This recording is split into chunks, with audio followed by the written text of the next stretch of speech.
The agency in charge of U.S. border security plans to start building prototypes for President Donald Trump's proposed wall with Mexico later this summer.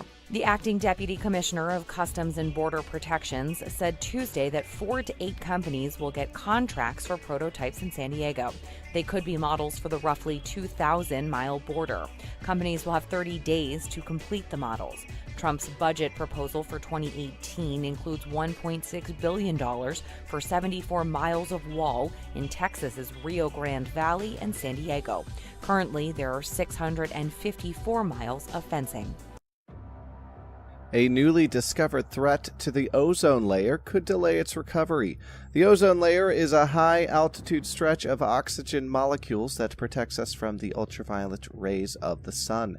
For the past decade or so, the ozone layer has been on the mend. In the past few years, emissions of a chemical commonly used in paint removers, solvents, and pharmaceuticals have doubled. If levels continue to rise, researchers say it could take the layer over Antarctica 5 to 30 years to heal, or even longer if the emission levels continue to rise. Lloyd Komboni checks each one of his chickens to make sure they aren't sick. He's heard about an outbreak of the H5N8 bird flu at the biggest poultry farm in Zimbabwe. Nearly 8,000 chickens have died so far. Almost 150,000 have been put down as a precautionary measure. Lloyd says selling chickens helps him pay the bills. If my chickens get sick, I will lose a lot of money. It will be a disaster for my family. That will not be good. Government officials believe this strain of bird flu was brought here by wild migratory birds. Not many farmers seem to understand what it is. When their birds die, they just think, maybe it's cold, especially if it happens during this cold season. People won't really rush to look for other solutions. They'll just think, maybe it's because of my management style. Because remember, small-scale farmers are not really trained to do that. The Agricultural Department says all contaminated areas have been quarantined. So far, we are very happy. Our department has been able to contain it, and is still confined to the original outbreak area. No, we have not had any outbreak beside that area. So I think we're making progress. But some farmers are worried. The poultry industry has been struggling for years. Last year's drought and a cash crisis mean people aren't spending as much as they used to. To make matters worse, South Africa, Botswana and Mozambique have stopped importing chickens from Zimbabwe because of the outbreak. There's been another outbreak, this time at a farm in South Africa. There are fears if the outbreak spreads to other countries in the region, there could be shortages of chickens in southern Africa. In the meantime, farmers here say they're doing everything they can to keep as many of their animals alive. Haru Mutasa, Al Jazeera, Bromley, Zimbabwe. According to new data from Australia's census, Australians are ditching religion at a rapid rate. In the survey, which had a 95% response rate, most Australians didn't identify with a religion. This is a first for the country, which had been predominantly Catholic. Nearly 30% reported no religion compared to 23% Catholic and 13% Anglican. Despite the rise in the unaffiliated, who numbered 0.8% in 1966, Australia isn't necessarily becoming a country of atheists. Some are likely practicing religion privately and in their own ways away from traditional organized worship.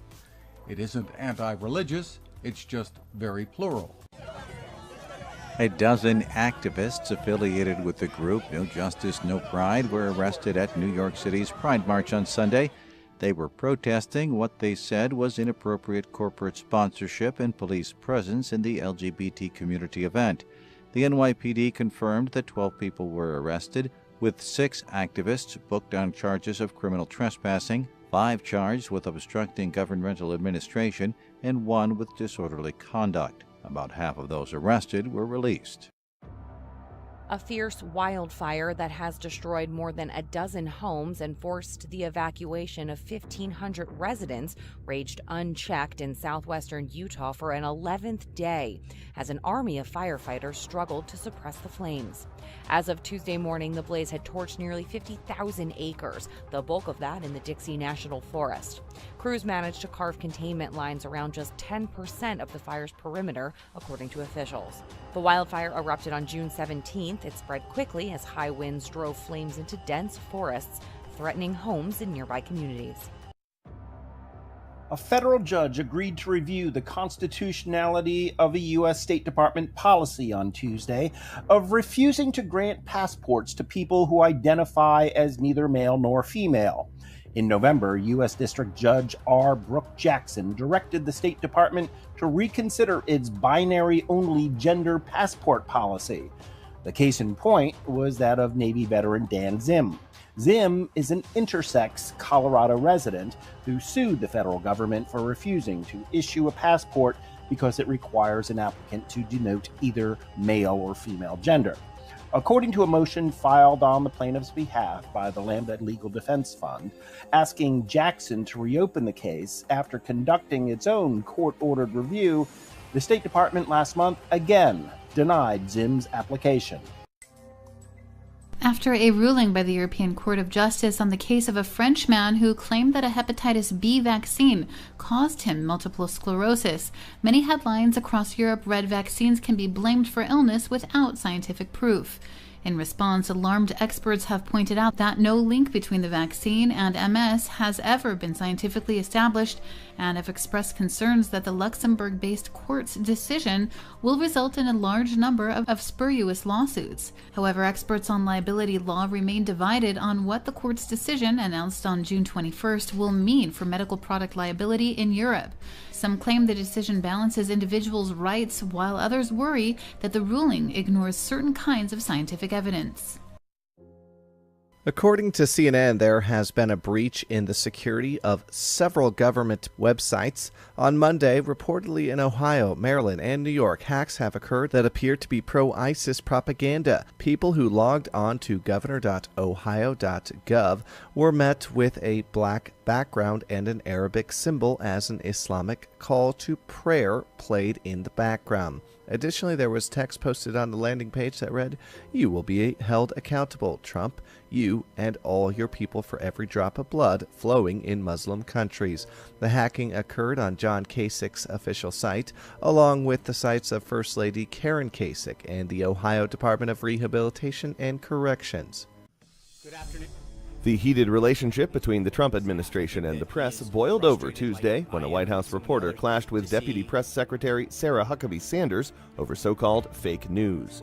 Brian Karem, the executive editor of the Montgomery County and Prince George's Sentinel newspapers, accused Sanders of inflammatory comments to the press. The passionate outburst came after the White House spokeswoman said, "If we make the slightest mistake, the slightest word is off. It is just an absolute tirade from a lot of people in this room, but news outlets get to go on day after day and cite unnamed sources, use stories without sources." Karem responded, "If we don't get it right, the audience has the opportunity to turn the channel or not read us. You have been elected to serve for 4 years at least. There's no option other than that." If you're not interested in becoming a vegetarian anytime soon, then you probably want to avoid getting bitten by one thing in particular this summer. A bite from a Lone Star tick can actually make you allergic to mammalian meat, including beef, pork, and lamb. The meats have a sugar in them called alpha-gal. After being bitten, eating things that contain the sugar triggers an immune response. This can include breaking out in hives or even going into anaphylactic shock. The bad news is the ticks, previously thought to be mainly limited to the southeastern U.S., are spreading. Recent reports show they are now popping up in Minnesota, New York, and New Hampshire. So what do you do if you want to continue chomping down on burgers and bacon? Well, the Centers for Disease Control and Prevention advises people to prevent tick bites by avoiding wooded areas and tall grass and using repellent. For United News International, I'm Neela Uni. According to a new Pew Research Center poll, U.S. groups who traditionally have opposed same-sex marriage, including Republicans and white evangelical Christians, have become much less steadfast in their objections. The research released on Monday shows that 62% of U.S. respondents approve of same-sex marriage, up from 57% 2 years ago, when the Supreme Court legalized it in all 50 states, and up from 37% in 2007. The survey found that support for same-sex marriage was on the rise, with support strongest among Americans born after 1980 and Democrats. While Republicans were split on whether they approved or opposed same-sex marriage, with 48% against the 47% for, a major shift from the 73% opposition only a decade ago. The old washing machine that Shireen Kulikamp owns is too big to fit in her home. It's a shack she built herself in a township of Johannesburg. It's leaking. There's no toilet in. We have to use a bucket in the morning. We have to throw the bucket out. She lives here with her children. She's among South Africa's 6 million unemployed.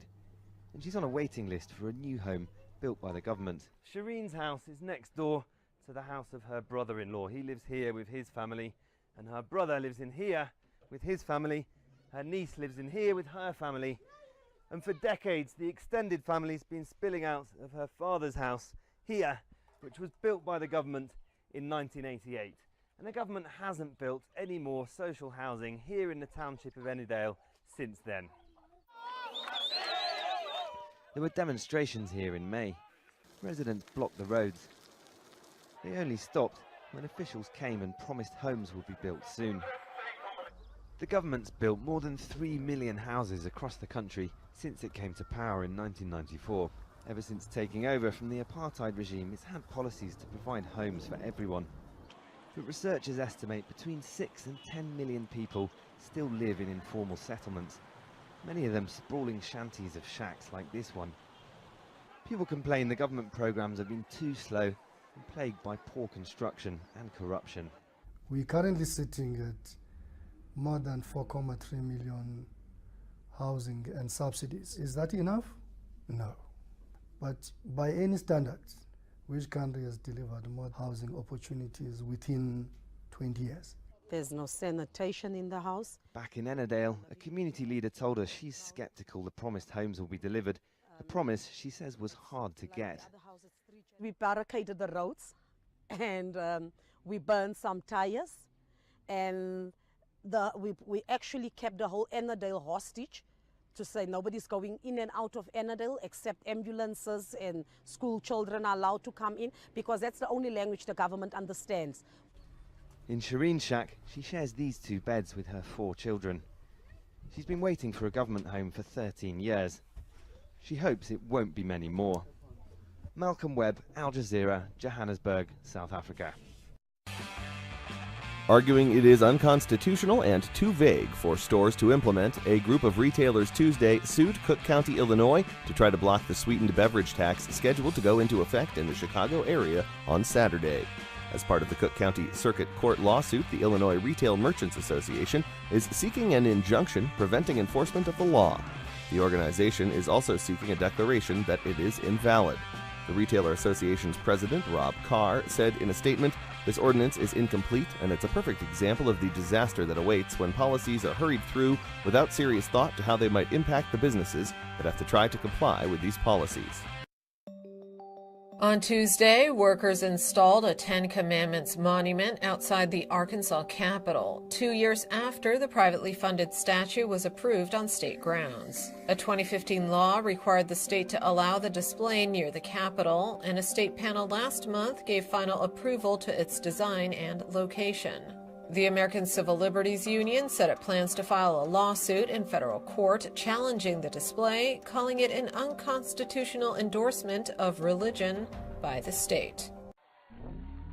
Even as it allowed a limited version of the Trump administration's travel ban to take effect for now, the Supreme Court carved out a major exception. It said Monday that travelers from Iran, Libya, Somalia, Sudan, Syria, and Yemen could come to the United States if they have a bona fide relationship with a person or entity in the U.S., such as a student who has been admitted to study at an American university, a worker who has accepted an offer of employment from an American company, or a lecturer invited to address an American audience. The theory of evolution will no longer be taught in Turkish high schools. A government official announced the curriculum change in a video released June 21st on Turkey's Education Ministry website. Cutting the subject of evolution from high school education is part of the country's push to eliminate topics deemed too controversial.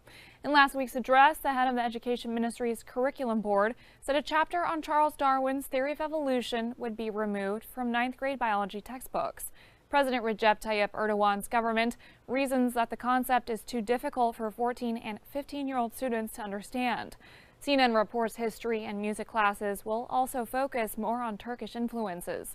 The changes are set to go into effect in September at the start of the 2017-2018 school year. Critics accuse Erdogan's government of pushing the country away from its founding secular values and toward more conservative Islamic standards. For United News International, I'm Kimberly Caldwell. On Tuesday, the University of Texas at Dallas ordered the evacuation of its campus after receiving a bomb threat.